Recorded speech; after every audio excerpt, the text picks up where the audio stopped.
I'm Dr. Ruth Jones, a Mishap Investigation Specialist for the NASA Safety Center. I have been with NASA for 21 years. 16 years of those I've been with Marshall Space Flight Center, and 5 years with the NASA Safety Center.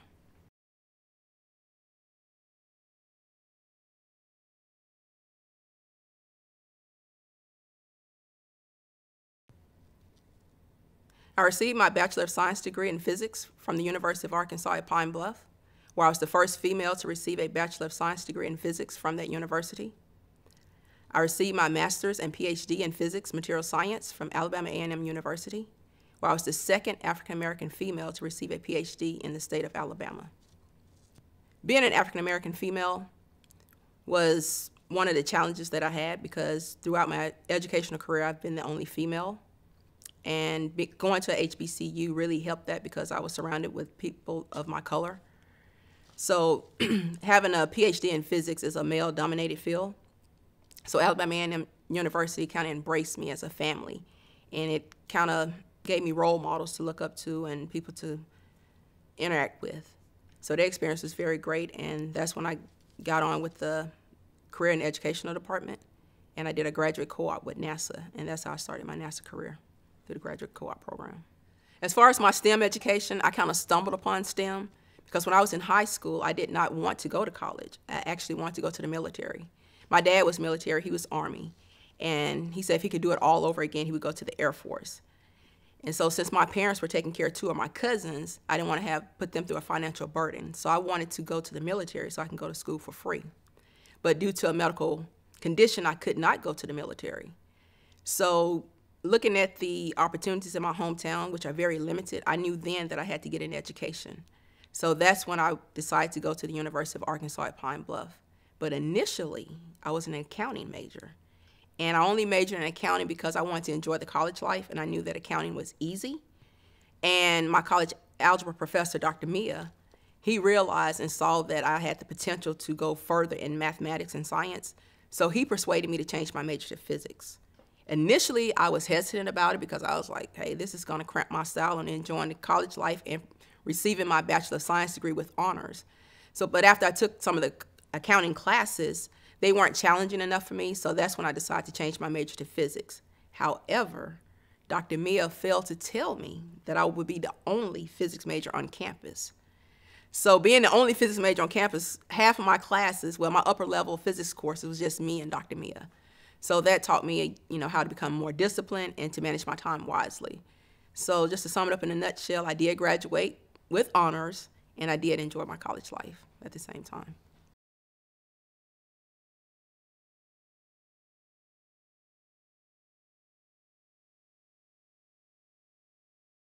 Okay, I see the state of African-American STEM education. Right now, we're in a state where it doesn't really exist, and that's due to lack of role models and mentors. Mostly African-Americans, we gravitate towards the sports and businesses because that's where the money is. No one really sees how science is in everyday life. So therefore, we have that lack of role models and mentors in that field. And also due to lack of funding for the schools in African American communities. They don't have the up-to-date laboratories, and some of the schools, they don't really have like AP physics or AP calculus. They give you the basic and the minimum. So therefore, students don't really get a chance to go to their highest potential. So those are some of the challenges that I see within the African American community as far as in the STEM education. Image is also another challenge that I see in the African American community with the STEM education, because no one wants to be seen as a nerd or a geek or goofy. And that's mostly what you see when you Google scientists or engineers. You're mostly gonna see a geek or a nerd, and mostly they're white males. So we don't really see ourselves in those images. We see ourselves as being an athlete or an entertainer. So we have to change that image and let them know that African Americans can be smart and sexy, or they can be handsome and smart. But we need to make sure we have enough role models in order to display that image. Until we get enough role models to go out and illustrate that, the students will not really gravitate towards the STEM education. And also we need to have teachers that will challenge these students, and when they see that they have the potential in those math and science classes, we need to make sure that we encourage them to go into those fields instead of saying, well, no, you don't need to take physics because that's too hard, or you have to graduate in order to pass this class. So we need to encourage them to take those classes and challenge them more so than just discouraging them to take the sciences. And also, another reason why African Americans don't really get into the STEM education, because we think it is hard. And we always want something easy. And I know when I went to college, I majored in accounting at first. It wasn't because I thought that physics was hard. I just knew that accounting was easier, because I took physics and accounting in high school, and I love them both. But just making that choice between one or two, going to college, I just figured, hey, I'll just major in accounting. That way I can enjoy this college life and get my grades done. But I never thought that, well, I don't want to do it because it's hard. But some people and some students don't want to get into the STEM education because they think it's very hard. And if they have that foundation early, then they can build on that foundation, and it won't be as hard because they feel more comfortable taking those classes. But until then, if they don't take those classes early, then they kind of disappear from the math and sciences. Growing up in a small town like West Helena, we don't really have the NASA in order to make us gravitate toward the sciences. And it doesn't give us that self-esteem that we need. So my first graduate co-op here at NASA was very, very embracing, because I actually when I first came, I was nervous because I didn't think that my university or my hometown had prepared me for such a big job. But once I got here, I mean, they knew, or I knew as much as they did, and I learned from them. I'm never too bold or too shy to say if I don't know anything. So I'm always good at asking questions. So coming across Dr. Frazier early on in my career, he kind of molded me as far as what to, how to ask questions and how to go about doing things. So that really helped my career early on, because that boosted my self-esteem, boosted my self-confidence. But I guess the challenges that I see here at NASA is, for one, I'm a double minority. I'm Black and then I'm a female. Kind of like a triple minority, because I'm also young. Most of the people that I work with are people who actually could be my parents. They're a lot older than I am. So I embraced that early on. When I first came, I worked with Dr. Lahosky, and he was like a well-known scientist, but he was old, but he knew his stuff. And I really enjoyed working with him and being in a lot of the meetings. Sometimes I'll be the only female in the meeting, and 9 times out of 10, I'll be the only Black in the meeting. So when I look around, I'm just like, wow. I was like awed, because I was in the room full of well-known scientists, and if I could sit at a table with them, I was like, wow, I must really be good. But I didn't take it as an arrogant way. I just took it as a way to learn from them. So it taught me to be humble, because I work with a lot of well-known people and people who've written books, and they do a lot of talks. They have their own shows. So that taught me how to become more humble and not afraid to ask questions. But during that time, what I did realize is that no matter what your color is, no matter what your gender is, it matters what's in your head. Education, I say it all the time, it's like Coca-Cola. It is the real thing. Education is like Scotch tape. You can't see it, but you know it's there. But more importantly, education is like American Express. You can never leave home without it. And with that being said, what's in my head, nobody can take that away from me. And I know later on in my career, I've gotten challenges about my PhD coming from a historically Black college university. And some people don't look at getting a PhD from Alabama A&M University as equal to getting a PhD from Auburn or Alabama. So that I had to prove myself that my knowledge is just as good as the knowledge from Alabama or Auburn. But a lot of people don't see that. They look at the HBCUs, they're not equipping their students properly, because we don't have the state-of-the-art equipment. But we have some of the best educators there, the best professors, and these professors are well known. And I've gotten that knowledge from them, and it's helped me to increase my career here at NASA. And I've been moving up, and that's because of my humble experiences and also the embracing and family embracing that I got from my HBCU professors and my mentors here at NASA as well. Since this is a STEM education, and I've changed the acronym from STEM to my own STEM, so I think we need to STEM for STEM. And what I mean by that, the STEM that I came up with acronym is support our communities in education. So we need to start giving back to our education. For the ones who have made it out and have good education, good jobs, we need to go back to those communities and serve as role models and give little projects to show the students that, STEM is the way to go. My hometown, West Helena, is very small, and I go back and give educational tours or educational camps at my former schools, high school through elementary through high school. And the students look at me as I'm some type of superstar. But I tell them that I came from the same community as they did. And if I could do it, they can too. But they need to see more of us in order to get that confidence and build their self-esteem that they can do it. And the T would be, we need to talk about how STEM is related to everyday life. When I was in high school, my college algebra teacher, Mr. Ernest Simpson, he would take off like 10 points if you left off the negative sign of a problem. And I'm just like, it's just a negative sign. I got the problem, or I just forgot to bring down the negative sign. And the first thing he would say, I was in the 9th grade, and I will never forget this. He said that could have been the cause of the space shuttle blowing up. But I'm in the 9th grade. I'm just like, oh, Mr. Simpson, now you're just taking it too far. I want, my points. But he looked at it like, this is real life. And you have to be very meticulous and very careful when you do your mathematics. So I think we as a community, we need to talk about how STEM relates to everyday life. And then the E, we need to expose the students early so that they can embrace it early on, because once they get that foundation, then they can build upon that foundation. But if they don't have a good foundation in math and science, then they will never gravitate towards it later on in life. And then also we need to encourage them that they can do this. So if we encourage the students at an early age that they can do the STEM and math and science, then they will more than often pursue it later on in life.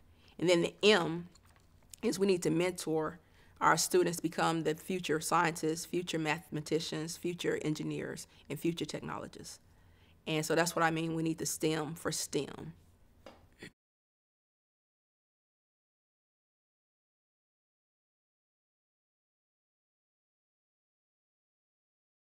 I saw Dr. Fraser as a great mentor because he was very personable and he knew his stuff. I mean, he was one of the, I think, the best scientists here at Marshall. And being an African American, really, that just put the icing on the cake, because if he could do it, I knew that I could do it as well. And he challenged me, and he also just embraced me to just do more. He's like, don't be afraid to ask questions. Don't be afraid to, know what you want.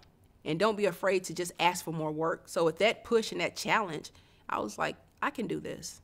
And so he encouraged me a lot, as well as, he challenged me. And just being someone on that caliber to embrace a young intern at that time, or co-op, that means a lot, because I've worked in a lot of different organizations, and sometimes people are very hesitant about helping you. And I don't know if it's because they're afraid of losing their job or being so young that I may come in and replace them. But Dr. Fraser, he wasn't like that. He was more like, okay, what do you need to do? Do you want to work with me? I mean, he just offers so many opportunities, and I'm greatly appreciative for him being very instrumental in my life, because if it wasn't for him, I don't know if I would be where I am today. I probably would, but I probably wouldn't feel as confident, I should say. He really boosted my self-esteem, boosted my self-confidence, and he was just somebody I can go talk to at any time. He was never too busy. And he's written books, he has patents. I mean, Dr. Fraser is like a genius. In my book, I think he's a genius.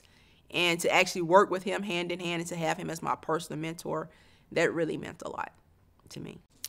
I did have mentors. At home, I had a mentor. It was non-science. Her name was Felicia Buchanan Jones. And I just looked up to her because she was like the first person that I knew in my community that actually went and got an advanced degree. And when she got an advanced degree, she had a 4-point GPA. So I was like, I'm going to get my graduate degree and I'm going to get a 4.0. So I pursued PhD in physics, where I did end up with a 4.0 GPA. And I also have scientists or STEM mentors, and one is Dr. Sheila Nash Stevenson, who was actually the first African-American female to receive a PhD in physics in the state of Alabama. And when I did my first graduate co-op here at Marshall, Dr. Donald Frazier was also my mentor. So I kind of went to him back and forth for guidance as far as being a female in the science field, in the STEM field.